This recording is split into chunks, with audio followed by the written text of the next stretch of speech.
Train এটা করে আমরা এখন ব্যারাকপুর যাব। এখনও যেহেতু এটা একদম পেছনের দিকে, এখানে এখনও রানাঘাট জংশন লেখা আছে।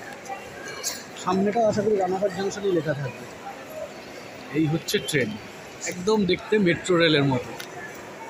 এখন সময় হচ্ছে 6:28, এটার টাইম হচ্ছে 6:50, তার মানে এখনও খুলতে দেরি আছে।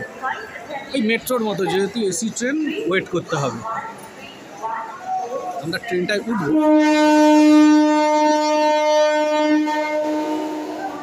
মেট্রোর সিঁড়িগুলো যেরকম আড়াআড়ি, এখানে সিঁড়িগুলো এরকম লম্বালম্বি, এইভাবে এই সিঁড়ি বলছে, এগুলো সিটগুলো, মেট্রোর সিটগুলো এরকম দেয়ালে লাগানো, এগুলো এমনি ট্রেনের মতো সিট। আর কখন ছাড়ে তার অপেক্ষা করতে হবে। এই এসছে দেখতে, নতুন ট্রেন আমরা চড়বো। আমরা কোনোদিন এসি লোকাল ট্রেন চড়িনি, কি মজা। 5 টাকার ভাড়া, আমরা যাবো 60 টাকা দিয়ে। এই দেখুন টিকিট 60 টাকা, শিয়ালদা থেকে ব্যারাকপুর। আমরা দেখছি লেডিসদের, মানে মহিলাদের জন্য সংরক্ষিত, বাট এদিকের কামরাগুলো কিনা যায় না। প্রথম একটা কামরা, আমরা শেষ অবধি যাবো ট্রেনের একদম এইভাবে। আশা করছি সামনের দিকেও এরকম লেডিস কামরা থাকবে, একটা একটা করে রাখা হয়েছে। এখানে দেখছি আবার প্রতিবন্ধীদের জন্যে, আবার ওরে বাবা, তার আগে দেখলাম বয়স্কদের জন্য সংরক্ষিত, এরকম সব করা হয়েছে। যেহেতু আজকে রোববার, খুব একটা ভিড় হচ্ছে না ট্রেনটা, এখন বুঝতে পারছি না ওইদিকেও লোক আছে দাঁড়িয়ে।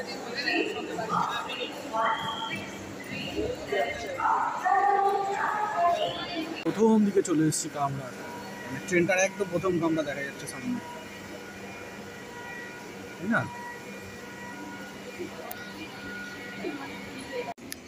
তবে এখনো এসি চালায়নি, ঠিক 3 মিনিট আগে খুললো। দেখুন পুরো ট্রেনটার ভেতর চেঞ্জ দেখা যাচ্ছে একদম।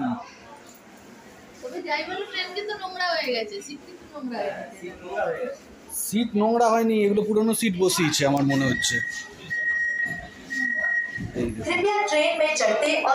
অনেকটা সেই এই আমরা ফার্স্ট উঠলাম এসি ট্রেনে, যদিও দেরি হয়ে গেছে, এটা অনেকদিন আগেই ছেড়েছে। 14 কবে তারিখ ছিল, 14 আগস্ট না কবে যেন এটা শুরু হয়েছিল। জানলাটা দেখুন, একদম বিশাল বড় জানলা, এফোর দেখা যাবে একদম সব। এই দেখুন, এখানে এমার্জেন্সি অ্যালার্ম আছে, উপরে আছে সিসিটিভি। ড্রাইভারের সাথে ইচ্ছে করলে গল্পও করতে পারবেন। এখানে লেখা আছে ইনস্ট্রাকশন। দরজা বন্ধ হয়ে গেল, এবার কিন্তু ট্রেনটা ছাড়বে 6:50। দেখি আমার ঘড়িতে বোধহয় টাইমটা একটু ফাস্ট আছে, যাই হোক। এইবার ট্রেনটা ছাড়বে।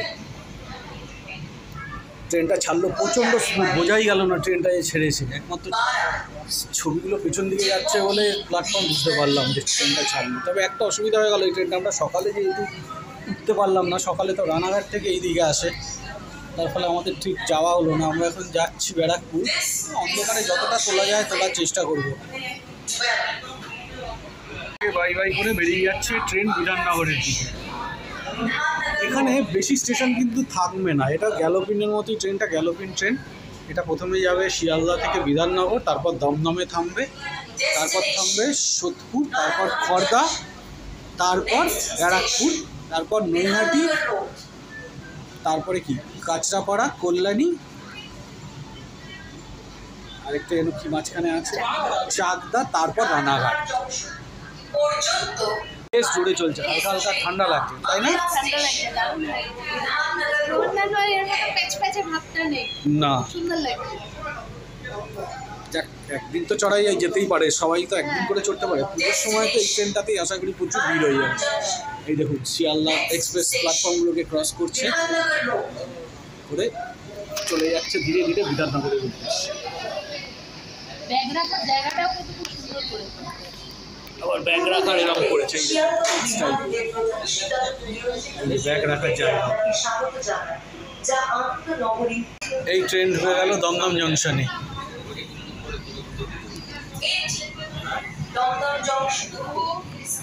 দেখি এবার দমদম থেকে তো হাজার হাজার লোক ওঠে একটা কামরায়, এখন কটা ওঠে সেটাই দেখা। তাই না?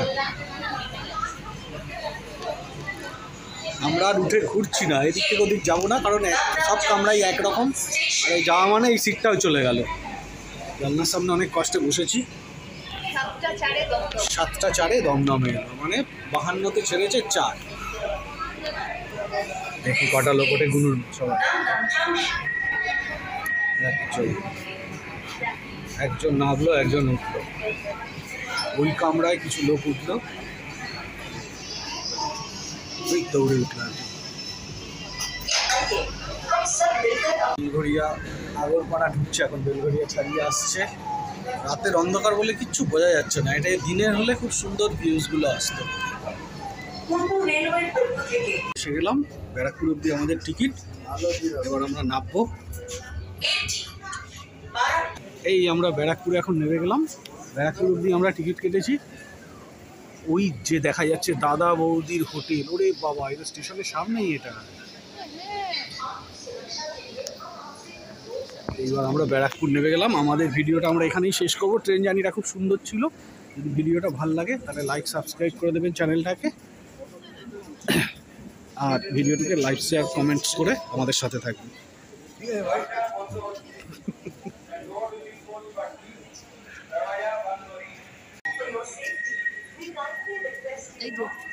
দরজা বন্ধ হয়ে গেল।